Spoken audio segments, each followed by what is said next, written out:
من نفس واحدة وخلق منهما رجالا كثيرا ونساء واتقوا الله الذي تساءلون به والأرحام إن الله كان عليكم رقيبا يا أيها الذين آمنوا اتقوا الله وقولوا قولا سديدا يصلح لكم أعمالكم ويغفر لكم ذنوبكم ومن يطع الله ورسوله فقد فاز فوزا عظيما أما بعد فإن خير الحديث كتاب الله وخير الهدي هدي محمد صلى الله عليه وسلم وشر الأمور محدثاتها وكل محدثة بدعة وكل بدعة ضلالة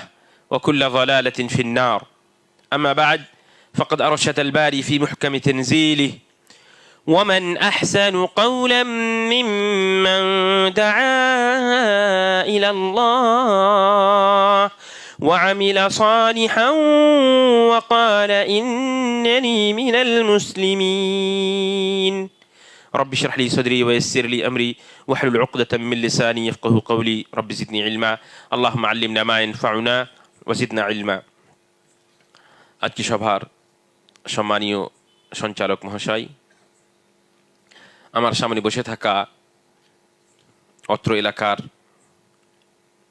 দিনী ভাই সকল, আমরা আজকে অত্যন্ত গুরুত্বপূর্ণ বিষয়ে আলোচনা করব ইনশাআল্লাহ তাআলা। সেটা হচ্ছে যে আমরা অপরের অনুসরণ করে থাকি। আমরা মুসলিমেরা অপরের অনুসরণ করে থাকি, যার জন্য আমরা দিন থেকে অনেকটাই দূরে সরে গিয়েছি। সর্বপ্রথমে আমি আপনাদেরকে উমর রাদিয়াল্লাহু তাআলা আনহুর একটা বাক্য শোনাবো। উমর রাদিয়াল্লাহু তাআলা আনহু উনি বলছেন যে নাহনু কওমুন আ'আজ্জানাল্লাহু বিল ইসলাম ফাইযা ইবতাগাইনাল ইজ্জাতা ফি গায়রিহি আযাল্লানাল্লাহ। ভালো করে শুনেন, খুবই স্পষ্ট কথা, ওই জন্য আমি সর্বপ্রথমে উনার কথাটাই বললাম। উনি বলছেন নাহনু কওমুন আ'আজ্জানাল্লাহু বিল ইসলাম, আমরা এমন একটা সম্প্রদায়, এমন একটা জাতি যাকে আল্লাহ রাব্বুল আলামিন ইসলামের মাধ্যমে সম্মান প্রদান করেছেন। ইসলামের জন্যই আমাদের সম্মান। ইসলাম যদি না আসতো, আমরা যদি মুসলিম না হতাম, তাহলে কিন্তু আমাদের সম্মান হতো না। এবং বলছেন ফাইযা ইবতাগাইনাল ইজ্জাতা ফি গায়রিহি আযাল্লানাল্লাহ, আমরা যদি ইসলামকে বাদ দিয়ে অন্য কোনো ধর্মে, ইসলামকে বাদ দিয়ে অন্য কোনো বিষয়ে, অন্য কোনো জিনিসে যদি আমরা আমাদের সম্মানকে খুঁজতে যাই, ইসলামকে বাদ দিয়ে দিলাম, মনে হচ্ছে যে ইসলামের এই বিষয়টা হয়তো আমার জন্য ভালো নয়, আপনাকে মনে হচ্ছে যে ইসলাম এই আদেশটা আমাকে করেছে, তো মনে হচ্ছে যেন এটা আমার জন্য ভালো নয়। এই কথা যদি আপনার হৃদয়ের ভিতরে আসে, তবে উনি বলছেন যে আযাল্লানাল্লাহ, আল্লাহ রাব্বুল আলামিন আমাদেরকে অপমান এবং অপদস্থ করে দেবেন। আমরা যদি ইসলামকে বাদ দিয়ে অন্য কোনো ধর্মে, অন্য কোনো জাতিতে বিশ্বাস করি, তবে বা অন্য কোনো জাতির কোনো বিষয়কে যদি আমরা ভালো মনে করি ইসলামের কোনো বিষয় থেকে, তাহলে আল্লাহ রাব্বুল আলামিন আমাদেরকে যলিল রুসওয়া করে দেবেন, অপমান অপদস্থ করে দিবেন। এই কথা উমর রাদিয়াল্লাহু তাআলা আনহু বলছেন। আল্লাহ রাব্বুল আলামিন কি বলেছেন? ইন্নাদ দীন ইনদাল্লাহিল ইসলাম, আল্লাহ রাব্বুল আলামিনের কাছে গ্রহণযোগ্য ধর্ম শুধুমাত্র ইসলাম।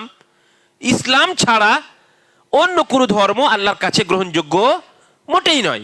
আল্লাহ বলছেন ومن يبتغي غير الإسلام دينا فلن يقبل منه, যদি কোনো মানুষ ইসলাম ছাড়া অন্য কোনো ধর্মকে পালন করতে চায়, আল্লাহ রাব্বুল আলামিনের কাছে সেই ধর্ম গ্রহণযোগ্য কখনোই হবে না।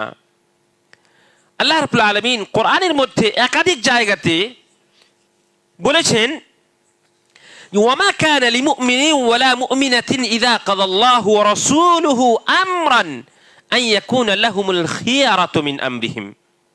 কোরআনে আল্লাহ বলছেন যে আল্লাহ রাব্বুল আলামিন মুমিনের জন্য যখন কোনো সিদ্ধান্ত নিয়ে নেন, তারপরে সেই সিদ্ধান্ত ছাড়া অন্য কোনো সিদ্ধান্তকে গ্রহণ করা কখনো যাবে না। তেমনি ভাবে আল্লাহ রাব্বুল আলামিন কোরআনের মধ্যে বলছেন, আফা হুকমাল জাহিলিয়াতি ইয়াবগুন, এরা কি জাহিলিয়াতের যুগের হুকুমকে চাইছে? আবার জামানায় জাহিলি যুগ পার হয়ে গেছে, আবার নতুন করে এরা জাহিলি যুগকে কি চাইছে? যদি চাই তবে উমর রাদিয়াল্লাহু তাআলা আনহু কি বলছেন, আল্লাহ তাআলা আমাদেরকে অপমান অপদস্থ করে ফেলবেন। এবার আসুন আমরা জানি যে আমরা মুসলমানেরা কিভাবে অপরের পায়ে পায়ে মিলিয়ে আমরা চলি। নবী সাল্লাল্লাহু আলাইহি সাল্লাম হাদিসের মধ্যে বলেছেন, লা তাত্তাবিউন্না সানানা মান কানা ক্বাবলাকুম হাত্তা আল কুযযাতি বিল কুযযাহ হাত্তা লাউ দাখালু জুহরা যাব্বিন লা দাখালতুমুহা। মানে নবী সাল্লাল্লাহু আলাইহি সাল্লাম বলছেন যে তোমরা তোমাদের পূর্বে যে সমস্ত জাতি ছিল তাদের পদে পদে অনুসরণ করবে, পদে পদে তোমরা অনুসরণ করবে। এমনকি তারা যদি গুহি সাপের ওই গর্তে ঢুকে থাকে, তাহলে তোমরাও সেই গর্তের ভিতরে ঢুকবে। মানে কি? মানে অন্য জাতির অনুসরণ করে সেই জাতিরা যেমন ভাবে জাহান্নামে যাবে, তেমন ভাবে তোমরাও নিজের রাস্তা জাহান্নামের রাস্তাকে তোমরা করে নিবে। এই কথা রাসূলুল্লাহ সাল্লাল্লাহু আলাইহি ওয়াসাল্লাম বলেছেন। এবার আসুন আমরা দেখি যে নবী সাল্লাল্লাহু আলাইহি ওয়াসাল্লামের যুগে মানে এই বিষয়টা যেটা আমরা অপরের যে অনুসরণ করে থাকি তার অনেকগুলো বিভাগ আছে বা ভাগ আছে, প্রকার আছে। তার মধ্যে একটা হচ্ছে আকাদি, মানে আমাদের আকীদা, আমাদের তাওহীদের সঙ্গে সম্পর্ক।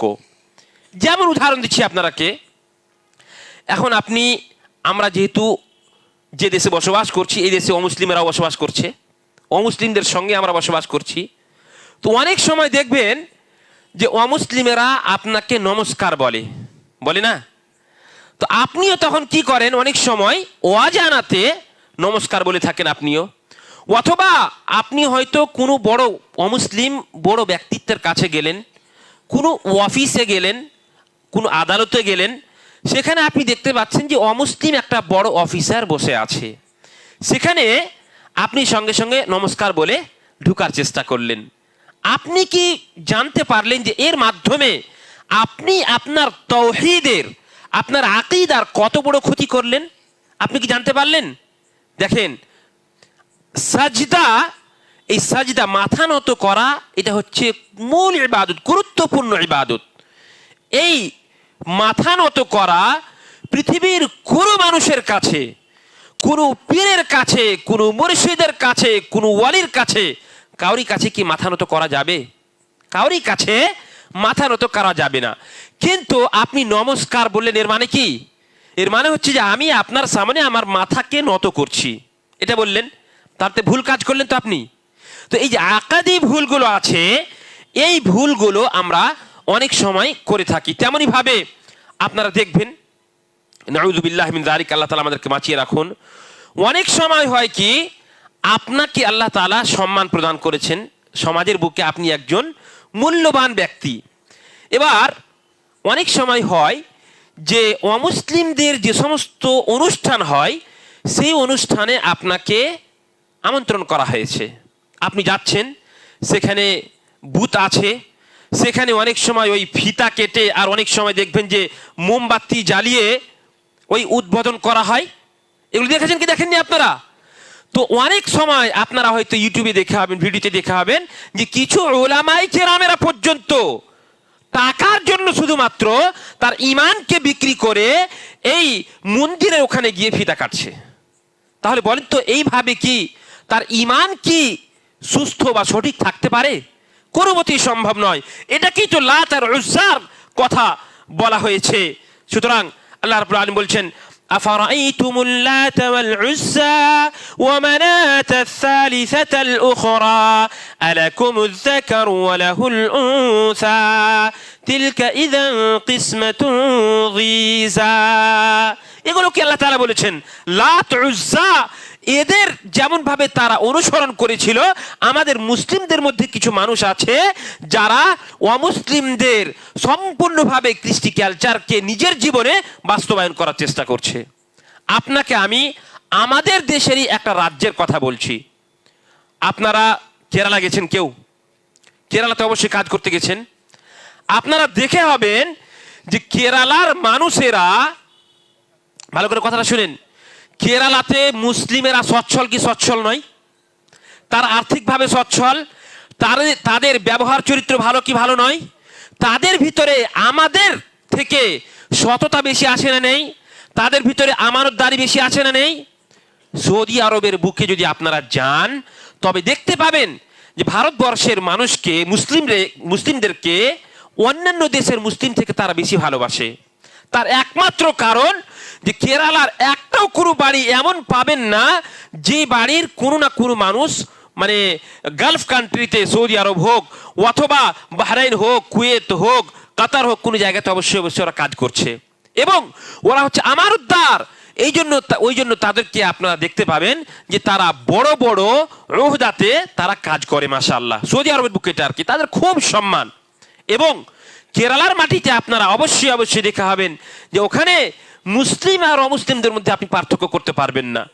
অমুসলিমকেও দেখে আপনার মনে হবে সে যেন মুসলিম, মানে সেও পাঞ্জাবি পায়জামা পরে আছে, দেখতে পাবেন পাঞ্জাবি লুঙ্গি পরে আছে, তার ওই মাথায় যে টিক লাগা থাকে সে মনে হবে না, দাড়িও যে ছেড়ে আছে তো মনে হবে যেন মুসলিম।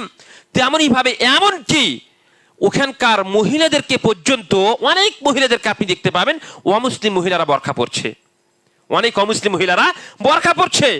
আপনি আমাদের উত্তরপ্রদেশে মৌনাথ ভঞ্জন বলে একটা জায়গা আছে, যেখানে অনেকগুলো মাদ্রাসা আছে, প্রতিষ্ঠান, দিনী প্রতিষ্ঠান অনেকগুলো আছে। বানারস থেকে প্রায় 2.5-3 ঘন্টার রাস্তা, মৌনাথ ভঞ্জন ইউপি। তো ওখানে যদি আপনি যান সেখানেও দেখতে পাবেন যে ওখানকার মহিলারা, অমুসলিম মহিলারা পর্যন্ত তারা বোরকা পরে বাড়ি থেকে বের হয়। তো আমরা যে এলাকাতে বসবাস করছি সেই এলাকাতে দুর্ভাগ্যের বিষয় যে আমরা অমুসলিমদের কালচারকে, অমুসলিমদের পোশাককে, অমুসলিমদের চলাফেরাকে, অমুসলিমদের সমস্ত জীবনীকে আমরা নিজের জীবনে বাস্তবায়ন করছি। যার জন্য দেখেন আমাদের অবস্থা কেমন, পশ্চিমবাংলার মাটি হোক, বিহারে হোক, আমাদের মুসলিমদের অবস্থাটা কোথায় কেমন, আর আপনি কেরালার মানুষের অবস্থাটা কেমন, আমরা যদি কম্পেয়ার করি তাহলে বুঝতে পারবো যে তারা অত্যন্ত ভালো, সচ্ছল। কেন? কারণটা হচ্ছে তারা ইসলামকে নিজের জীবনে বাস্তবায়ন করেছে, মানুষকে দেখিয়েছে, অমুসলিমদেরকে দেখিয়েছে যে মুসলমানদের পোশাক এইরকম, তাদের খাওয়া দাওয়া এইরকম, তাদের চলাফেরা এইরকম, তাদের ভিতরে সততা আছে, তাদের ভিতরে নম্রতা আছে, ভদ্রতা আছে, যেগুলো ইসলামের মূল বিষয়, আমানতদারি আছে, এগুলো তাদের ভিতরে পাওয়া যায়। কিন্তু দুঃখের বিষয় আমরা অমুসলিমদের সঙ্গে থেকে তাদের কৃষ্টি কালচারকে, তাদের চলাফেরাকে, তাদের চিন্তাধারাকে নিজের জীবনে আমরা বাস্তবায়ন করছি। তাহলে আমরা কিভাবে আর্থিকভাবে হোক তাও, অথবা দিনীভাবে হোক তাও, অথবা সামাজিকভাবে হোক তাও, অথবা পারিবারিকভাবে হোক তাও, যে কোনো বিষয়ে আমরা কিভাবে ভালো হতে পারবো? কোনো মতেই সম্ভব নয়। এই জন্য আমাদেরকে নিজের জীবনে ইসলামকে বাস্তবায়ন করতে হবে। আমরা যদি হাদিসে দেখি, নবী হযরত আয়েশা রাদিয়াল্লাহু তাআলা আনহার কাছে একজন সাহাবী এসে জিজ্ঞেস করছেন যে আপনি নবী সাল্লাল্লাহু আলাইহি ওয়াসাল্লামের ব্যবহার সম্পর্কে আপনাকে একটু বলুন আমাকে। কি বললেন? আলাস্তা তাকরাউল কোরআন, তুমি কি কোরআনকে পড়ছো না? কি বললেন আয়েশা রাদিয়াল্লাহু তাআলা আনহা, তুমি কি কোরআন কো পড়ছো না? বলেন যে কানা খুলুকুহু আল কোরআন, ভালো করে শোনো, কোরআনে কারীমটাই হচ্ছে সম্পূর্ণভাবে নবী সাল্লাল্লাহু আলাইহি ওয়াসাল্লামের ব্যবহার। নবী সাল্লাল্লাহু আলাইহি ওয়াসাল্লামের চরিত্রকে যদি জানতে চাও তাহলে কোরআনে কারীমকে পড়ো। সুতরাং আমাদেরকে নবী সাল্লাল্লাহু আলাইহি ওয়াসাল্লামের জীবনীকে নিজের জীবনে বাস্তবায়ন করতে হবে। তাহলে এক নম্বরে আমরা পয়েন্ট যেটা বুঝতে পারলাম সেটা হচ্ছে কি, যে আকাদি নোংরামি যেটা আছে, মানে আকীদার বিষয়, তাওহীদের বিষয়ে আমরা অত্যন্ত দুর্বল। আমরা যখন অমুসলিমদের সঙ্গে চলাফেরা করি অনেক সময় এমন কাজ করি যেটা কোরআন এবং হাদিস সম্মত নয়, আমাদের ঈমান হয়তো নষ্ট হয়ে যেতে পারে। সুতরাং এগুলো থেকে আমাদেরকে বাঁচতে হবে। তেমনি ভাবে ইজতিমাই মানে সামাজিক যে নোংরামি আমাদের ভিতরে পাওয়া যায়, যেমন মনে করেন আপনি একটা ওয়াদা করলেন, সে ওয়াদা খেলাফি আমাদের ভিতরে অনেক বেশি। ইয়া আইয়ুল্লাযীনা আমানু আউফু বিল উকুদ, আল্লাহ বলছেন উহুদ, আহদ, ওয়াদা পুরা করার সম্পর্কে কোরআনের মধ্যে অনেকগুলো আয়াত রয়েছে যে আপনি কাউরির সঙ্গে ওয়াদা করেছেন, সেই ওয়াদাটাকে আপনাকে বাস্তবায়ন করতে হবে। আমাদের ব্যবহার চরিত্রকে ভালো করতে হবে। নবী সাল্লাল্লাহু আলাইহি ওয়াসাল্লামের সম্পর্কে আল্লাহ রাব্বুল আলামিন কোরআনের মধ্যে বলছেন যে ওয়া ইন্নাকা লাআলা খুলুকিন আযীম। নবী সাল্লাল্লাহু আলাইহি ওয়াসাল্লামকে উত্তম চরিত্র তার সার্টিফিকেট কে দিয়েছেন? আল্লাহ রাব্বুল আলামিন দিয়েছেন, ওয়া ইন্নাকা লাআলা খুলুকিন আযীম। এবং আল্লাহ রাব্বুল আলামিন অন্য আয়াতে বলছেন ফাবিমা রাহমাতিম মিনাল্লাহি লিনতা লাহুম ওয়ালাউ কুনতা ফাযযান গালিযাল কলবি লানফাদ্দু মিন হাওলিক ফা'ফু আনহুম ওয়াস্তাগফির লাহুম ওয়াশাবিরহুম ফিল আমর। দেখেন আল্লাহ রাব্বুল আলামিন নবী সাল্লাল্লাহু আলাইহি ওয়াসাল্লামকে সারা পৃথিবীর জন্য রহমত বানিয়ে পাঠিয়েছিলেন। আমরা একটু নিজে ভাবেন তো, যে আমরা কি আমার একটা অপর মুসলিম ভাইয়ের জন্য রহমত কি রহমত নই? আমরা কি রহমত তো রহমত নই? দেখেন তেমনি ভাবে আল্লাহ রাব্বুল আলামিন নবী সাল্লাল্লাহু আলাইহি ওয়াসাল্লামের সম্পর্কে বলছেন ওয়ালাউ কুনতা ফাযযান গালিযাল কলবি লানফাযু মিন হাওলিক, যদি আপনার কথা ভালো না হতো, নরম না হতো, দিল যদি, হৃদয় যদি কঠোর হতো, তাহলে মানুষ আপনার পাশ থেকে দূরে সরে যেত। বলেন আজকালকে মানুষেরা আমরা নিজেকে আহলে হাদিস দাবি করি, তাই তো, কিন্তু দুঃখের বিষয় আহলে হাদিসের যে সমস্ত বৈশিষ্ট্য হওয়া দরকার সেই বৈশিষ্ট্যগুলো আমাদের ভিতরে নেই। আমরা যখন মানুষের সঙ্গে কথা বলি কর্কশ ভাষায় কথা বলি, আমাদের ভিতরে নম্রতা নেই, আমাদের ভিতরে ভদ্রতা নেই, আমরা এক অপরের সম্মান করতে জানি না। কি করে আমাদের দ্বারাই ইসলামের কাজ কি করে হবে, দাওয়াতের কাজ কি করে হবে, সামাজিক যে সমস্ত কুসংস্কার রয়েছে সেগুলো কি করে আমাদের মধ্যে থেকে বের হবে, এটা কোনো মতেই সম্ভব নয়। সামাজিক আরো একটা, যেমন মনে করেন আমাদের সমাজে এখন আলহামদুলিল্লাহ অনেকটা এই শেখ আব্দুল্লাহ সালেফি হাফিজাহুল্লাহ, শেখ আনোয়ার লাকফাইদি হাফিজাহুল্লাহ, এছাড়া শেখ শোয়েবুর সুলেমান হাফিজাহুল্লাহ, আরও আপনারা যারা আছেন দিনী ভাইরা, আপনাদের মাধ্যমে অনেকটা জাগরণী এখানে এসেছে আলহামদুলিল্লাহ, যার মাধ্যমে সমাজ বিয়ে শাদির ক্ষেত্রে অনেকটা সজাগ হয়েছে আলহামদুলিল্লাহ। তা সত্ত্বেও অনেকগুলো বাড়ি আছে আপনারা দেখতে পাবেন আমাদের সমাজে যে কুসংস্কারগুলো ঢুকেছে বিয়ে শাদির মধ্যে, বা যে কোনো ক্ষেত্রে হোক না কেন, বিশেষ করে বিয়ে শাদির ক্ষেত্রে আপনাকে বলছি, এগুলো আসলো কোথা থেকে? এই যে গান বাজনা হয় মাঝে মধ্যে দেখতে পান আপনারা, এগুলো কোথা থেকে আসলো? অমুসলিমদেরকে আমরা দেখছি আমাদের বিয়ে শাদিতে এখন পর্যন্ত, আমি বলতে পারি এলাকার বিয়ে হোক, তাও আমাদের মালদা হোক, মুর্শিদাবাদ হোক, যে কোনো জায়গায় হোক না কেন, আপনি দেখতে পাবেন যে বিয়েতে আমার বোন হোক, আপনার বোন হোক, আপনার মেয়ে হোক, আপনার স্ত্রী হোক, বাড়িতে যখন থাকে তখন অত সেজে খুঁজে থাকে না। আর যখন বাড়ি থেকে বের হয়, এই বিয়ের জন্য বের হলো, বা আপনি মার্কেটে পাঠালেন মেয়েকে, সেই সময় আপনি করলেন কি, খুব সুন্দর করে মেকআপ করে চুল খুলে তার অঙ্গ প্রত্যঙ্গকে খুলে আপনি পাঠিয়ে দিলেন। আর বিয়ে শাদিতে সচরাচর হয়ে আছে, দেখতেই পাচ্ছেন আপনারা, প্রত্যেকটা বাড়ির অবস্থা এটাই। এবং আমাকে কিছুদিন আগে আমাদের এলাকার একটা ডাক্তার বলছে, আমাদের এলাকার একজন ডাক্তার বলছে, ভালো, সে দিনই ডাক্তার আলহামদুলিল্লাহ, তো বলছে যে ভাই করে কথা বলে আমাকে, ভাই একজন মহিলা আমার কাছে এসেছে। দেখেন আমাদের সমাজে সমস্ত কুসংস্কার আছে সেগুলো সম্পর্কে আপনাকে বলছি, কি করে আসলো এগুলো বলছি। বলছে একজন মহিলা আমার কাছে আসলো, এসে বলছে যে আমার পেটে বাচ্চা আছে। বলছে আমার পেটে বাচ্চা আছে। বাচ্চা কি করে আসলো? বলছে যে আমি বিয়েতে গেছিলাম। সেই মেয়েরাকে দেখতে পাবেন যে স্বামীর সামনে যে কথাটা বলবে না, নিজের আব্বাকে যে কথাটা বলবে না, সেই কথাটা কিন্তু ডাক্তাররাকে বলতে পারে, বলতে বাধ্য সে। তো ডাক্তারকে বলছে যে তার পেটে বাচ্চা আছে, এবং সেই বাচ্চা কি করে আসলো, একটা বিয়েতে সে গেছিল, আর ওই বিয়েতে গিয়ে তার কোনো আত্মীয়র সঙ্গে স্পর্শ করে জেনা করে সেই বাচ্চাটা এসেছে। সেই বাচ্চাটাকে ফেলতে হবে, কিভাবে নষ্ট করতে হবে তার জন্য ওখানে এসেছে। এই কি করে হলো? এই যে জেনা, আল্লাহ কোরআনের মধ্যে বলছেন ওয়ালা তাকরাবুজ জিনা, জিনা করা তো দূরের কথা, জিনার কাছে যেতে আল্লাহ রাব্বুল আলামিন মানা করেছেন। জিনার কাছে কিভাবে?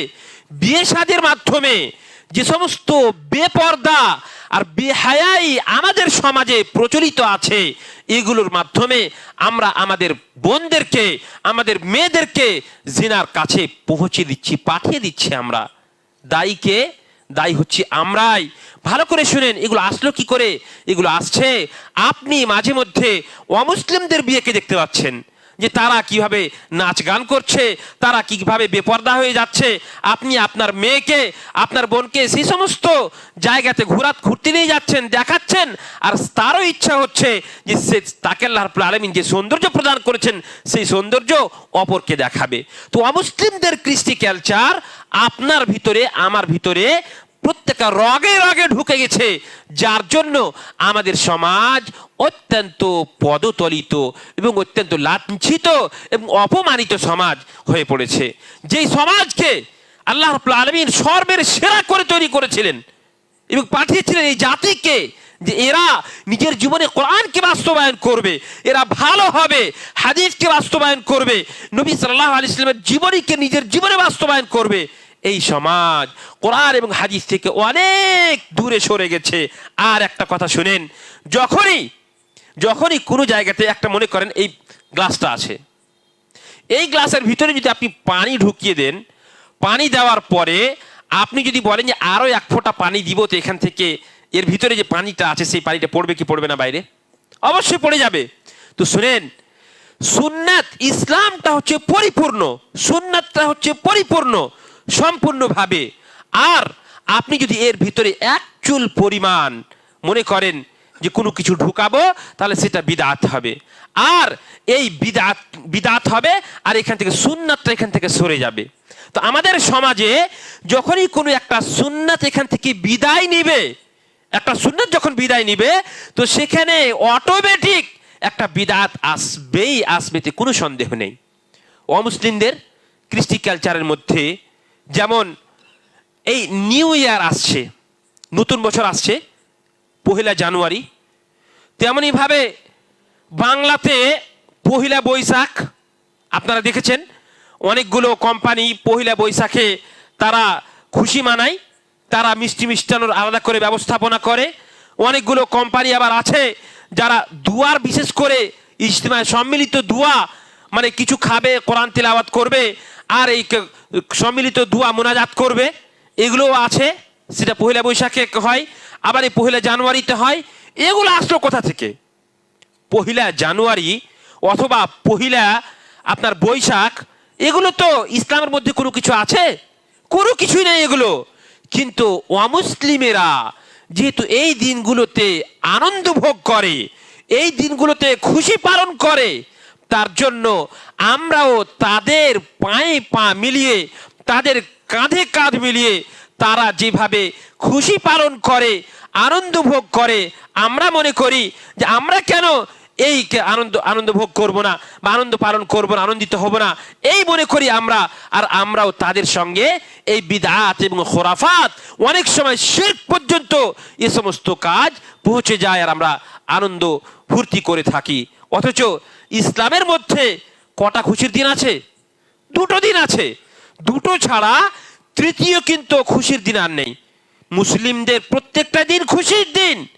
প্রত্যেক জুমাকে সৈয়দুল আইয়াম বলা হয়েছে, খুশির দিন। কিন্তু বিশেষ করে আমরা সামাজিকভাবে, বিশেষ করে আমরা পারিবারিকভাবে এক অপরকে ক্ষমা করব, এক অপরকে ভালোবাসবো, এক অপরকে হাদিয়া দিব, এক অপরের সম্মান করব, এক অপরকে ক্ষমা করব। এর জন্য মাত্র দুটা দিন আছে, সেটা হচ্ছে ঈদুল আযহা এবং ঈদুল ফিতর। কিন্তু দুঃখের বিষয়, আমাদের সমাজে অমুসলিমদের যে কৃষ্টি কালচার রয়েছে, অমুসলিমদেরকে দেখে আমরা তাদের সঙ্গে পায়ে পা মিলিয়ে চলার চেষ্টা করছি। সুতরাং এই সমস্ত কাজ থেকে বা এই সমস্ত বিদআত থেকে আমাদেরকে দূরে সরার চেষ্টা করতে হবে। তেমনই ভাবে আমাদের সমাজে এই যে সুদি কারবার যেটা আছে, মনে করেন মালি অথবা সুদি কারবার, এটা হচ্ছে একটা বিশাল বড়, ভালো করে শুনেন ভাইরা আমার, এটা হচ্ছে অত্যন্ত গুরুত্বপূর্ণ বিষয়। সুদ সম্পর্কে আপনারা অবশ্যই অবগত। এবং এমন একটা সময় চলে এসেছে যেই সময়ে আমরা সকলেই এই নোংরা কাজের সঙ্গে মোটামুটি ভাবে জড়িত। একটাও মানুষ এরকম তো নেই যার ব্যাংকে খাতা নেই, এরকম কেউ আছে? সবারই খাতা আছে, ব্যাংকে তো সুদি লেনদেন হয়। তো এগুলো কি থেকে আসলো? এগুলো সব অমুসলিমদের কাছ থেকে আমাদের কাছে চলে এসেছে। দেখেন, ফাআযানু বিহারবিম মিনাল্লাহি ওয়া রাসূলিহি, সুদটা এমন একটা ভয়াবহ বিষয়, সুদি কারবারটা, যে আল্লাহ রাব্বুল আলামিন বলছেন যে ব্যক্তি সুদের ভয়াবহতা জানার পরেও যদি কেউ না থামে, তাহলে তাকে বলে দাও সে যেন আল্লাহ রাসূলের সঙ্গে যুদ্ধ করার জন্য প্রস্তুত হয়ে যায়। আপনি কি পারবেন? কোন গুনাহ সম্পর্কে আল্লাহ রাব্বুল আলামিন এইভাবে বলেননি যে আল্লাহ রাসূলের সঙ্গে যুদ্ধের এলান করে দাও, এই কথা কোনো বিষয় সম্পর্কে বলেননি। কিন্তু এই সুদের সম্পর্কে আল্লাহ রাব্বুল আলামিন এইভাবে বলেছেন। আর আমরা সকলেই সুদের সঙ্গে জড়িত। সুদের সব থেকে ছোট গুনাহ হচ্ছে কি, যে নিজের মায়ের সঙ্গে জিনা করার মতো গুনাহ। নাউযু বিল্লাহি মিন যালিক। কত বড় ভয়াবহতা সুদের। এবং একটা কথা শুনেন, আরবি কবি বলছেন যে তারজুন নাজাতা ওয়া লাম তাসলুক মাসালিকাহা ফাইন্নাস সাফিনাতা লান তাজরি আলাল ইয়াবাসি। তারজুন নাজাতা ওয়া লাম তাসলুক মাসালিকাহা। আপনি তো পরিত্রাণ পেতে চাইছেন, জান্নাত পেতে চাইছেন, তো সবাই এখানে সবাই জান্নাত পেতে চায় আমরা। আচ্ছা বলেন তো, আপনি যদি জান্নাত পেতে চান তাহলে জান্নাতের রাস্তাকে অবলম্বন করতে হবে। জান্নাত পাওয়ার জন্য যে সমস্ত কাজ আল্লাহ রসুল সাল্লাল্লাহু আলাইহি সাল্লাম বলেছেন সেগুলোকে করতে হবে, আর যেগুলো থেকে মানা করেছেন সেগুলো থেকে বিরত থাকতে হবে, তাহলে তো আপনি পাবেন। ওই জন্য কবি বলছেন কি, তারজুন নাজাতা ওয়া লাম তাসলুক মাসালিকাহা। আপনি পরিত্রাণ পেতে চাইছেন কিন্তু তার রাস্তাকে অবলম্বন করেন না। ফাইন্নাস সাফিনাতা লান তাজরি আলাল ইয়াবাসি। আপনি বলেন তো, একটা নৌকাকে তৈরি করার পরে যদি আপনি এই রাস্তাতে ছেড়ে দেন, চলবে? রাস্তাতে কি নৌকা চলবে? কোনো মতেই চলবে না। তেমনই ভাবে রাস্তাতে যেমন নৌকা চলবে না, আপনাকে ফারাক্কা নদীতে, গঙ্গাতে আপনাকে নিয়ে যেতে হবে। তেমনই ভাবে আপনি যদি পরিত্রাণ পেতে চান, আপনি যদি জান্নাত পেতে চান, তাহলে জান্নাতের পন্থাকে, জান্নাতের রাস্তাকে আপনাকে অবলম্বন করতে হবে। তবেই আপনি এবং আমি জান্নাত পেতে পারবো, অন্যথা আমরা জান্নাত পাওয়া সম্ভব হবে না। তেমনই ভাবে আরো অনেকগুলো আছে, যেমন মনে করেন যে লিবাস পরাটা, পোশাকে আমরা সকলেই জানি অমুসলিমদেরকে আমরা দেখতে পাই কি, যে তারা টাকনার নিচে তারা কাপড় পরে। আপনি বলেন তো, এই অমুসলিমদের দেখে আপনি নিজেও টাকনার নিচে কাপড় পরলেন, তো আপনার সম্মান কি বেড়ে গেল? আপনার সম্মান, কারো কি সম্মান বাড়লো? কোশ্চেন কাল আপনার সম্মান বাড়বে না। বরঞ্চ হাদিসের মধ্যে আপনি যখন শুনতে পেলেন যে মা আসফালা মিনাল কাবাইনি ফাফিন নার, এই আপনার টাকনার নিচে যদি কাপড় থাকে, যতটুকু থাকবে, কাপড় যদি চলে যায় তাহলে এটা জাহান্নামে যাবে। তো আপনি কি মনে করছেন যে আপনার পাটাই শুধু জাহান্নামে যাবে? না, আপনার পা যদি জাহান্নামে যায়, তো আপনি কি পাটাকে শুধু একাই জাহান্নামে পাঠাবেন আর আপনার শরীরকে আলাদা করে রাখতে পারবেন? কোনো মতে পারবেন না। এ থেকে নবী সাল্লাল্লাহু আলাইহি সাল্লাম বলতে চেয়েছেন যে আপনি খবরদার কাপড়কে, নিজের লুঙ্গি হোক অথবা পায়জামা হোক, কোনো জিনিস যেন আপনার টাকনার নিচে না চলে যায়। এই কথাই রাসূলুল্লাহ সাল্লাল্লাহু আলাইহি সাল্লাম বলতে চেয়েছেন। সুতরাং আমরা আমাদের সর্বক্ষেত্রে নবী সাল্লাল্লাহু আলাইহি ওয়াসাল্লামের মানে পোশাকে হোক তাও, খাওয়া দাওয়াতে হোক তাও, অথবা চলাফেরাতে হোক, সর্বক্ষেত্রে আমাদেরকে নবী সাল্লাল্লাহু আলাইহি ওয়াসাল্লামের জীবনীকে নিজের জীবনে বাস্তবায়ন করতে হবে। এবার আমরা দেখতে পাচ্ছি, আমরা দেখেন দাড়ি দেখছেন। আচ্ছা বলেন তো, আপনারা অনেকে আছে যারা সায়েন্স পড়েছেন, সায়েন্স যদি পড়ে থাকেন আপনারা, তাহলে জানেন যে ব্যক্তি দাড়ি ছিলে নেই, ভালো করে কথাটা শুনেন, দাড়ি যে ব্যক্তি চেঁচে নিবে ব্লেড দিয়ে, সে ব্যক্তির যৌন ক্ষমতা কমে যায়। এটা কি জানা আছে আপনাদের?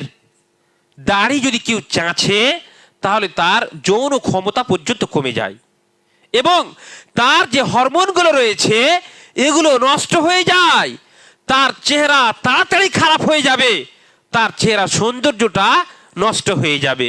এবং আল্লাহ রাব্বুল আলামিন আপনাকে দাড়ির মাধ্যমে পুরুষ বানিয়েছেন। দাড়িটা পুরুষের একটা বৈশিষ্ট্য হচ্ছে তার দাড়ি থাকবে, আর আপনি মেয়েদের মতো এই দাড়ি চেঁচে বসে আছেন। ভালো করে শুনেন ভাইরা আমার, বন্ধুরা আমার, বাবা জীবন, ভালো করে শুনেন। এই যে আপনারা অনেকবার শুনেছেন যে খামসুম মিনাল ফিতরাহ, আশরুম মিনাল ফিতরাহ, এই যে হাদিসগুলো আপনারা শুনেছেন যে 5টা হচ্ছে সুন্নাত অথবা 10টা হচ্ছে সুন্নাত, তার মধ্যে তাকলিমুল আযফার, আল খিতান, এগুলো অনেক, কাসুশ শারিব, এগুলো আছে। তো এর মধ্যে যেখানে দাড়ির কথাটা এসেছে ওখানে কিন্তু কি আছে জানেন? আফুল লুহা। ওইখানে শুধুমাত্র দাড়ি ছাড়া এই কথাটা বলা হয়নি। নবী সাল্লাল্লাহু আলাইহি ওয়াসাল্লাম কি বলছেন জানেন? নবী সাল্লাল্লাহু আলাইহি ওয়াসাল্লাম বলছেন আফুল লুহা, মানে দাড়িটাকে মাফ করে দাও, ক্ষমা করে দাও। দাড়ি আপনার কি দোষ করেছে? মানে দাড়িটাকে ছেড়ে দেন, দাড়িকে কাটিয়েন না, দাড়িকে বড় রাখেন। এই কথা রাসূলুল্লাহ সাল্লাল্লাহু আলাইহি ওয়াসাল্লাম আদেশ করেছেন। আল আমরু, উসুলে ফিকহের একটা কায়দা হচ্ছে আল আমরু ইয়াকতাদি আল উজুব, মানে নবী সাল্লাল্লাহু আলাইহি ওয়াসাল্লাম যদি বলেন কোনো কাজ এটা করো, তাহলে সেটা আপনার উপরে ওয়াজিব। তাহলে বোঝা গেল কি যে 10টা সুন্নাত অথবা 5টা সুন্নাত যেগুলো আছে তার মধ্যে দাড়ির বিষয়টা এটা কিন্তু সুন্নাত নয়। আপনি খবরদার দাড়িকে সুন্নাত বলবেন না। দাড়িটা হচ্ছে কি? ফরজ। দাড়িটা সুন্নাত নয়, দাড়িটা হচ্ছে ওয়াজিব বা ফরজ। হানাফিদের কাছে এটা ওয়াজিব আর ফরজের মধ্যে পার্থক্য, আমাদের কাছে ওয়াজিব ফরজ সবই একই। তো দাড়িটা রাখা এটা হচ্ছে ওয়াজিব বা ফরজ। দাড়ি যদি কেউ কাটে তাহলে সে গুনাহগার হবে। এমন পর্যন্ত বলা হয়েছে যে ব্যক্তি দাড়ি কাটবে, ইবনে বাজ রাহমাতুল্লাহ আলাইহি বলছেন যে যদি মসজিদের ভিতরে মানে সমস্ত মানুষ যদি দাড়ি কাটা থাকে তাহলে হয়তো একজন দাড়ি কাটাওয়ালাই নামাজ পড়াবে, এটা হয়তো হতে পারে। কিন্তু দাড়ি কাটা মানুষ আসলে ফাসিক বলা হয়েছে ওকে, জানেন? ফাসিক এমন বলেছে যে তার পিছনে নামাজ পড়াও ঠিক হবে না। এত বড় কথা আমাদের সালাফি সালেহিনেরা বলেছেন। আর আমরা অমুসলিমদেরকে দেখছি যে তারা ওই দাড়ি কেটে বেড়াচ্ছে, দাড়ি চেষে বেড়াচ্ছে, আর আপনিও তার মতো, আমরাও তার মতো ওই দাড়ির পিছনে লেগে গেছি আর দাড়িকে আমরা ছাড়ি না। এগুলো আসলো কোথা থেকে? অমুসলিমদের কৃষ্টি কালচার থেকে, অমুসলিমদের সভ্যতা থেকে আমাদের ভিতরে এগুলো চলে এসেছে। অনেকগুলো বিদআত এবং খুরাফাতকে যদি আমরা দেখতে পাই, সেগুলো যেমন মনে করেন যে আমাদের ভিতরে বিদআতের মধ্যে দেখতে পাবেন যে কোনো মানুষ যদি মরে যায়, হানাফিদের মধ্যে দেখতে পাচ্ছেন চালিসা করে, চেহারম করে, আরো অনেক যেগুলো বিদআত আপনারা দেখতে পাচ্ছেন। তাজিয়া, কিছু কিছু মানুষ আছে তাজিয়া করে বেড়াচ্ছে। এগুলো কি? এগুলো সব হচ্ছে বিদআত, যেগুলো আমাদের এই মুসলিমদের ভিতরে চলে এসেছে। সুতরাং আমাদেরকে এগুলো থেকে অবশ্যই অবশ্যই বাঁচতে হবে। একটা হাদিস আপনাদেরকে আমি শোনাই। নবী সাল্লাল্লাহু আলাইহি ওয়াসাল্লামের ইত্তেবা করা সর্বক্ষেত্রে আমাদের জীবনে এটা হচ্ছে ওয়াজিব। সুনান নাসাইর মধ্যে একটা হাদিস এসেছে, নবী সাল্লাল্লাহু আলাইহি ওয়াসাল্লামের হাদিস, আন্নাহু রাআ ফি ইয়াদি উমর ইবনে খাত্তাব রাদিয়াল্লাহু তাআলা আনহু ওয়ারাকাতাম মিনাত তাওরাহ। তাওরাতের একটা বই। দেখেন, আমরা যখন পড়াশোনা করি তো কোরআন তো পড়ি আলহামদুলিল্লাহ, কিন্তু কোরআনকে বুঝে পড়ি না আমরা, কিন্তু বেশিরভাগ মানুষেরা কোরআনকে আমরা বুঝে পড়ি না। যার জন্য হয় কি, যে কোরআনের মধ্যে আমরা নামাজের মধ্যে কি বলছি, কোরআন আমাদেরকে কি বলতে চাইছে আল্লাহ রাব্বুল আলামিনের সঙ্গে, আমরা যখন নামাজ পড়ি তো আমরা আল্লাহ রাব্বুল আলামিনের সঙ্গে কথা বলি। নামাজের সময় আমরা আল্লাহ রাব্বুল আলামিনের সঙ্গে কথা বলি, কিন্তু আমি নামাজের মাধ্যমে যে সমস্ত দোয়া করছি এগুলো আমি নিজেই জানি যে কি চাইলাম আল্লাহর কাছে, আমরা জানি না। তো বলেন, ইন্না সলাতা তানহা আনিল ফাহশাই ওয়াল মুনকার, আল্লাহ তাআলা যে বলেছেন যে নামাজ যে ব্যক্তি পড়বে সেই নামাজ তাকে, সালাত তাকে মুনকার কাজ থেকে, নোংরা কাজ থেকে, হারাম থেকে, মাআসি থেকে বিরত রাখবে। আপনি পড়ছেন ইয়াকা না'বুদু ওয়া ইয়াকা নাস্তাঈন, হে আল্লাহ আমি তোমারই ইবাদত করি, তোমারই কাছে সহযোগিতা চাই। আমরা বলছি নামাজের ভিতরে ইহদিনাস সিরাতাল মুস্তাকিম, সরল সঠিক পথ আল্লাহ তুমি আমাকে দেখাও। একটু আপনি ভাবুন যে আপনি যদি আলহামদুলিল্লাহ রাব্বিল আলামিন যখন বলছেন, সেই সময় যদি আপনার ভিতরে থাকে মানে আলহামদুলিল্লাহ রাব্বিল আলামিনের মানে হচ্ছে এটা, তাহলে আমাদেরকে কত ভালো লাগবে, আল্লাহর ইবাদত করতে আরো বেশি ভালো লাগবে অবশ্যই। কিন্তু দুঃখের বিষয় আমরা এগুলোকে জানি না এবং বুঝে পড়ার চেষ্টা করি না। আমি ওইদিকে যাচ্ছি না এখন। আমাদেরকে নামাজের যে সমস্ত বিশেষ করে সূরাগুলো আছে, দোয়াগুলো আছে, অবশ্যই অবশ্যই আমাদেরকে এগুলো মানা, মিনিং, মাফহুম, আমরা কি চাইছি আল্লাহর কাছে এগুলো জেনে নেওয়া দরকার। তাহলে আরো বেশি আপনার নামাজের ভিতরে খুশু খুজু আসবে, আল্লাহ রাব্বুল আলামিনের কাছে আরো বেশি আপনি হতে পারবেন ইনশাআল্লাহ তাআলা। তো যেটা বলছিলাম যে আল্লাহ রাব্বুল আলামিন আমাদেরকে অপরের সভ্যতা থেকে বাঁচার কথা বলেছেন, এমনকি অন্যদের বই আপনি পড়বেন এই কথাও আমাদেরকে মানা করেছেন। এখানে বলছেন যে নবী সাল্লাল্লাহু আলাইহি সাল্লাম উমর রাদিয়াল্লাহু তাআলা আনহুর হাতে তাওরাতের একটা কিতাব, এক ওয়ারাকা, একটা কাগজ একটা দেখতে পেলেন, তাওরাতের একটা লওহা দেখতে পেলেন। তো ফাকাল আমুত্তাহিকুনা ইবনুল খাত্তাব, যে কি ব্যাপার, তুমি কি মানে বেদিনের মতো হয়ে যাবে নাকি? লাকাদ জিতুকুম বিহা বাইদা নাকিয়্যাহ ওয়ালাউ কানা মূসা হাইয়ান ওয়াত্তাবা'তুমুহু ওয়া তারাকতুমুনি যালালতুম। যে শোনো, তুমি কোরআন আসার পরে, কোরআন আমাদের কাছে চলে এসেছে, তারপরেও তুমি যদি এই তাওরাতকে পড়ো আর ওখানে যদি তুমি তোমার সফলতাকে খুঁজো, ভালো করে শোনো, মূসা আলাইহিস সালাতু ওয়াস সালাম, ভালো করে শোনো, আমি তোমাদের সামনে অত্যন্ত স্পষ্ট বই নিয়ে এসেছি, সেটা হচ্ছে কোরআন, স্পষ্ট ধর্ম নিয়ে এসেছি, সেটা হচ্ছে ইসলাম। আর ভালো করে শোনো, লাউ কানা মূসা হাইয়ান, মূসা আলাইহিস সালাতু ওয়াস সালাম যদি জীবিত হতেন, ওয়াত্তাবা'তুমুহু, এবং তোমরা যদি মূসা আলাইহিস সালাতু ওয়াস সালামের অনুসরণ করতে, মানে নবী সাল্লাল্লাহু আলাইহি সাল্লাম শেষ নবী, আর তারপরে মূসা আলাইহিস সালাতু ওয়াস সালাম এখন যদি জীবিত থাকতেন, আর নবী সাল্লাল্লাহু আলাইহি সাল্লামকে ছেড়ে দিয়ে তোমরা যদি মূসা আলাইহিস সালাতু ওয়াস সালামের অনুসরণ করতে, লা যালালতু ওয়া তারাকতুমুনি, এবং আমাকে তোমরা ছেড়ে দিতে, যালালতুম, তাহলে তোমরা পথভ্রষ্ট হয়ে যাবে। এইভাবে নবী সাল্লাল্লাহু আলাইহি সাল্লাম উমর রাদিয়াল্লাহু তাআলা আনহুকে বললেন। এবং অন্য হাদিসে এসেছে নবী সাল্লাল্লাহু আলাইহি সাল্লাম অত্যন্ত রাগান্বিত হয়ে গেলেন, আর নবী সাল্লাল্লাহু আলাইহি সাল্লামের চেহারা অত্যন্ত লাল হয়ে গেল। এইভাবে এসেছে। ওফি রিওয়ায়া, অন্য রিওয়ায়াতে এসেছে নবী সাল্লাল্লাহু আলাইহি সাল্লাম বললেন যে লাউ কানা মূসা হাইয়ান মা ওয়াসিআহু ইল্লা ইত্তিবাঈ, মূসা আলাইহিস সালাতু ওয়াস সালাম যদি জীবিত থাকতেন তাহলে তিনিও আমারই অনুসরণ করতেন, মুসা আলাইহিস সালাতু ওয়াস সালাম পর্যন্ত নবী সাল্লাল্লাহু আলাইহি সাল্লামের উম্মতি হয়ে থাকতেন।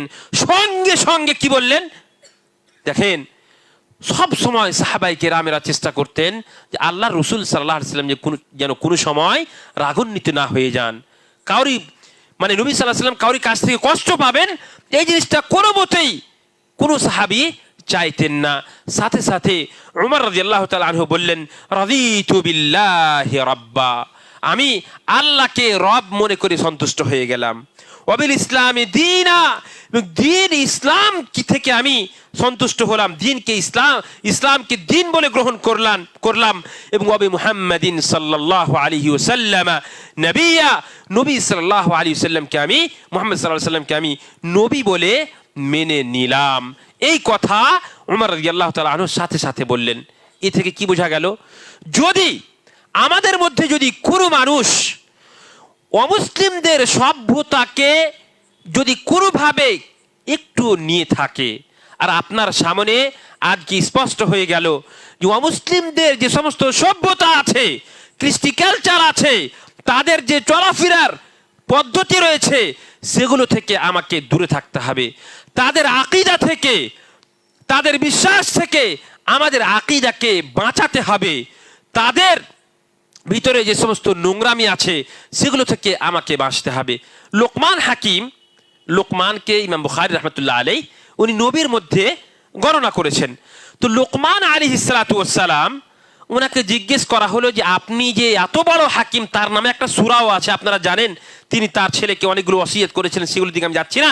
কিন্তু লোকমান আলাইহিস সালাতু ওয়াস সালামকে জিজ্ঞেস করছেন যে এত বড় যে আপনি হাকিম হলেন, এত বড় জ্ঞানী মানুষ আপনি হলেন, কি করে হলেন?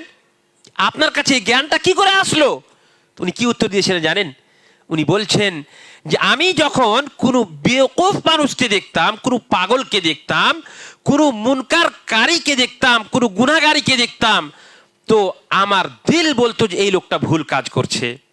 একটা কথা ভালো করে শুনে রাখেন, আমরা সকলেই মুমিন মুসলমান, তাই তো? আমরা সকলেই মুমিন, সকলেই জান্নাত পেতে চাই। ভালো করে শুনেন, আপনার ভিতরে যে দিলটা আছে, হৃদয়টা আছে, এটা হচ্ছে সব থেকে বড় মুফতি। সব থেকে বড় মুফতি হচ্ছে আপনার হৃদয়। কেন এই কথা বলছি আপনাকে? ইস্তাফতি কালবাক, হাদিসের মধ্যে এসেছে।